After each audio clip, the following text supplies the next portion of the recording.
Hi, my name is Eddie, I'm 18, and starting today for the next 119 days, I'm going to try my best to upload a video of me reading a chapter from my favorite book, The Count of Monte Cristo, by Alexandre Dumas, every day. Today's the first day, and we'll be reading Chapter 1, Marseille the Arrival. I hope you enjoy. On the 24th of February, 1815, the lookout of the Notre Dame de la Garde signaled the three-master, the Pharaon, from Smyrna, Trieste, and Naples. As usual, a pilot put off immediately, and rounding the Chateau d'If, got aboard the vessel between Cape Morgan and the island of Rion. Immediately, and according to custom, the platform of the Fort Saint-Jean was covered with spectators. It is always an event at Marseille for a ship to come into port, especially when this ship, like the Pharaon, has been built, rigged, and laden on the stocks of the old Fosse, and belonged to the owner of the city. The ship drew on. It had safely passed the strait, which some volcanic shock had been between the Isle of Calasandre and the Isle of Jaros, and had doubled at Pomke, and approached the harbor under topsails, jib, and foresail, but so slowly and sedately that the idlers, with that instinct which misfortune sends before it, asked one another what misfortune could have possibly happened on board. However, those experienced in navigation saw plainly that if any accident had occurred, it was not to the vessel herself, for she bore down with all the evidence of being skilfully handled, the anchor ready to be dropped, the bowsprit shrouds rose.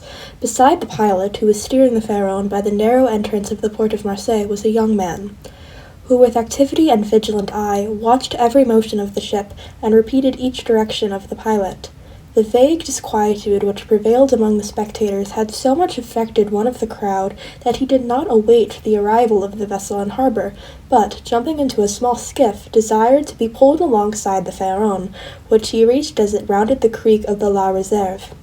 When the young man on board saw the individual approach, he left his station by the pilot, and came hat in hand to the side of the ship's bulwarks. He was a fine, tall, slim young fellow with black eyes and hair as dark as a raven's wing, and his whole appearance bespoke that calmness and resolution peculiar to men accustomed from their cradles to contend with danger. "Ah, is it you, Dantes?" cried the man in the skiff. "What's the matter, and why is there such an air of sadness aboard?" "A great misfortune, Monsieur Morel," replied the young man. "A great misfortune, for me especially. A City Vecchia we lost our brave Captain Leclerc."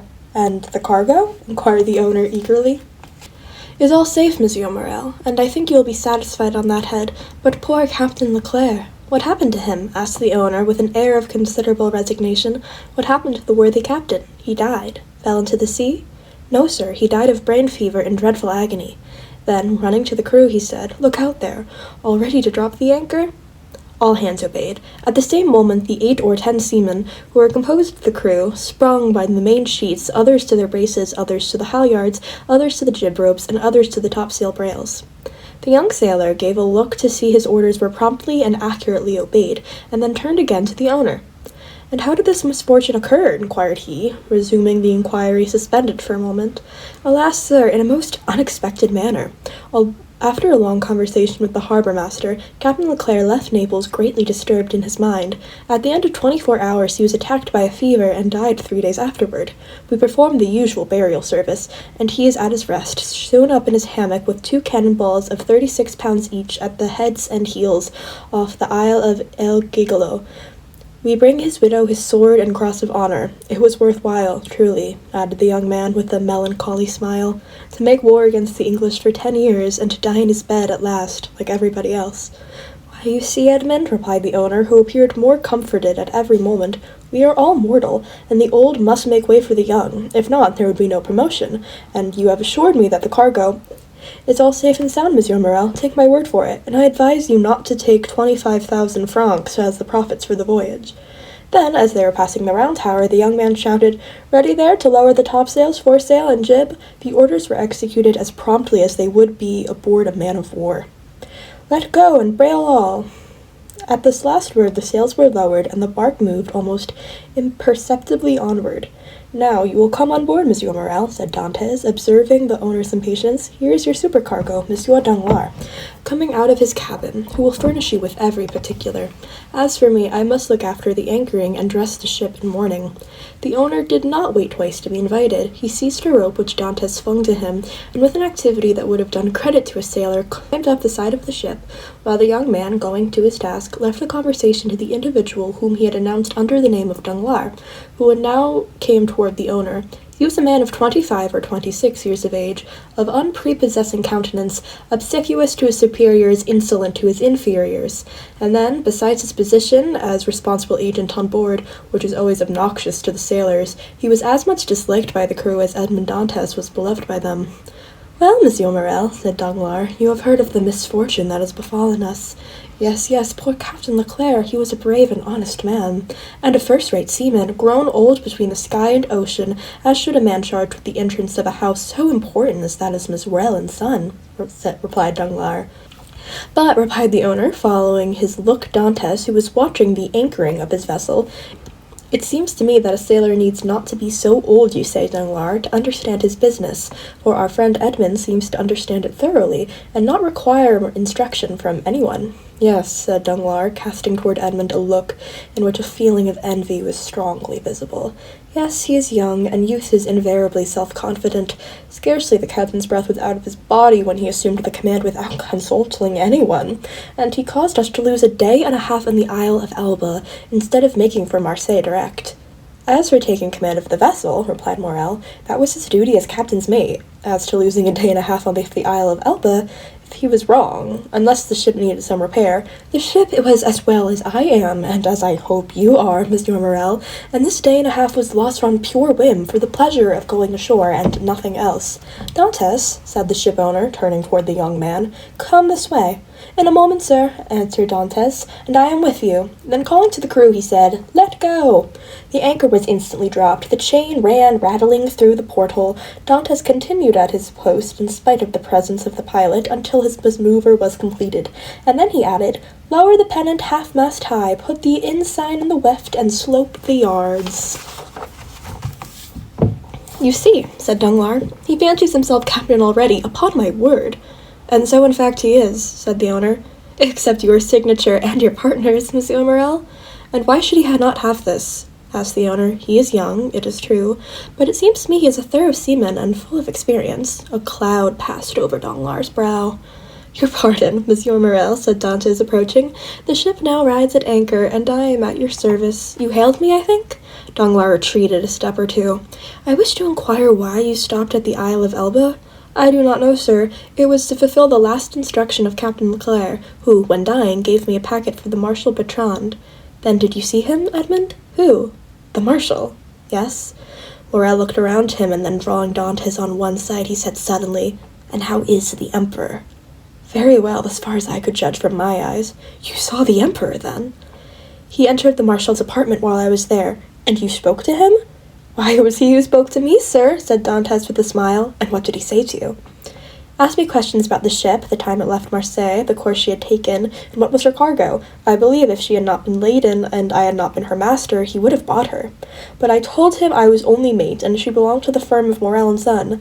Ah, he said, "I know them. The Morels have been ship owners from father and son, and there was Morel who served in the same regiment with me when I was in garrison at Valence."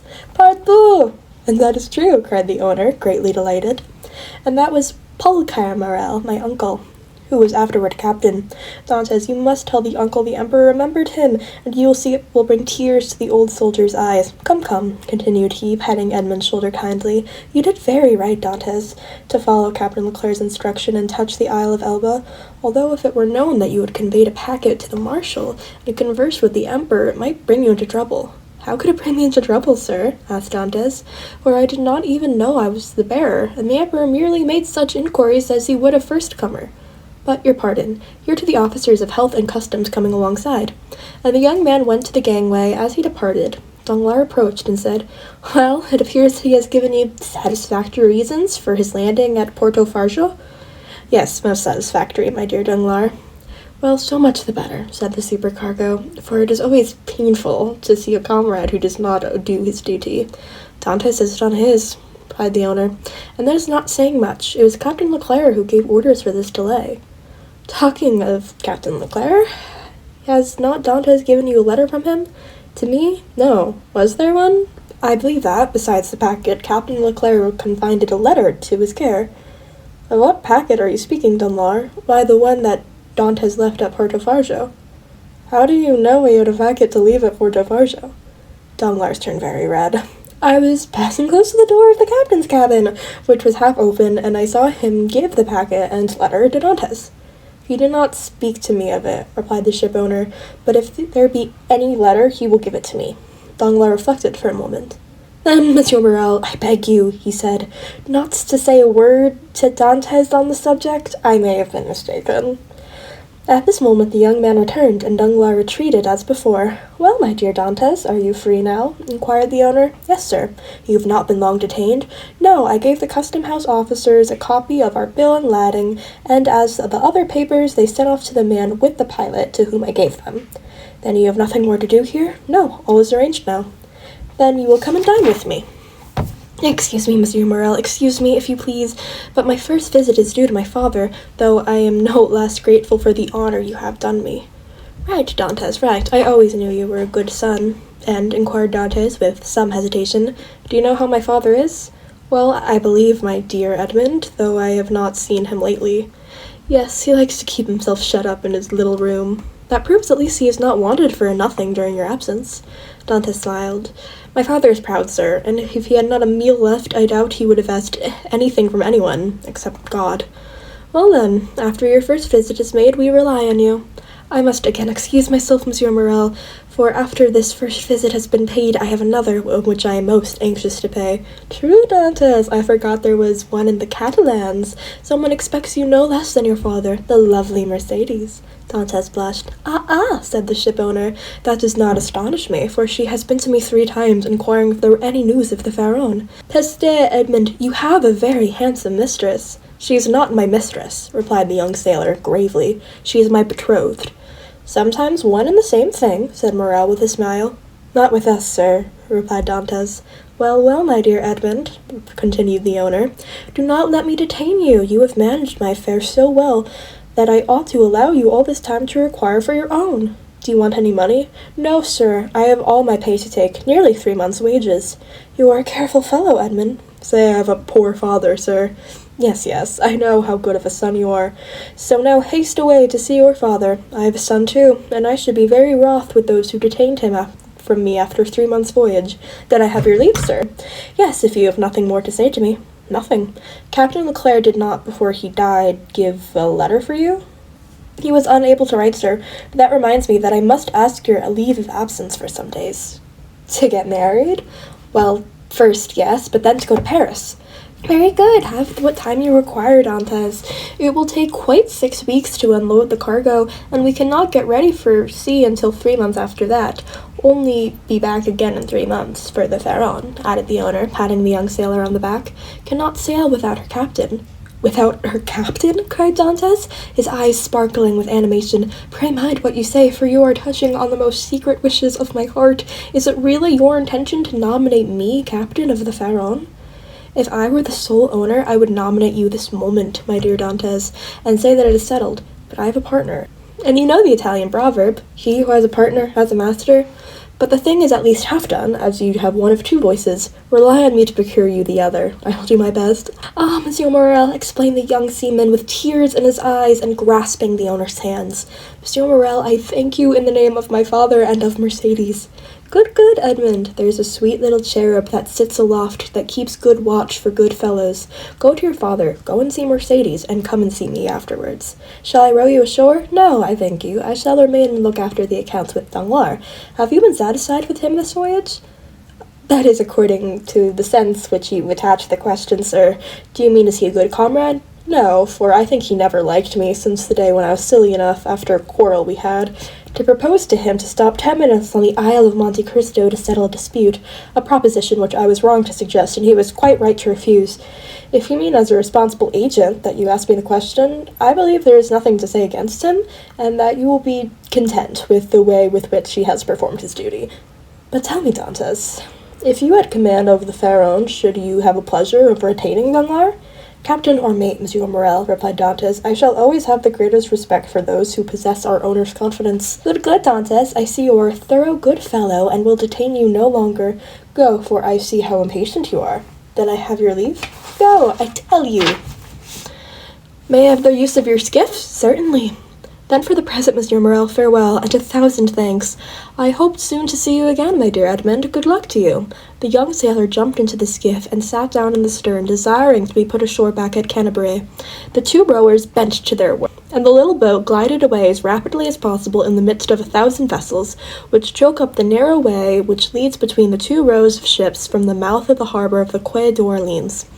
The shipowner, smiling, followed him with his eyes until he saw him spring out of the quay and disappear into the midst of the throng, which from 5 o'clock in the morning until 9 o'clock at night choke up this famous street of Canterbury, of which the modern Phaeacians are so proud, and say with all the gravity in the world, and with an accent which gives so much character to what it is said, if Paris had a Canterbury, Paris would be second Marseille. On turning around, the owner saw Danglars behind him, who, apparently, attended his orders, but in reality followed as he did the young man with his eyes, only there was a great difference in the expression of the looks of the 2 men who thus watched the movements of Edmond Dantes. That was chapter 1.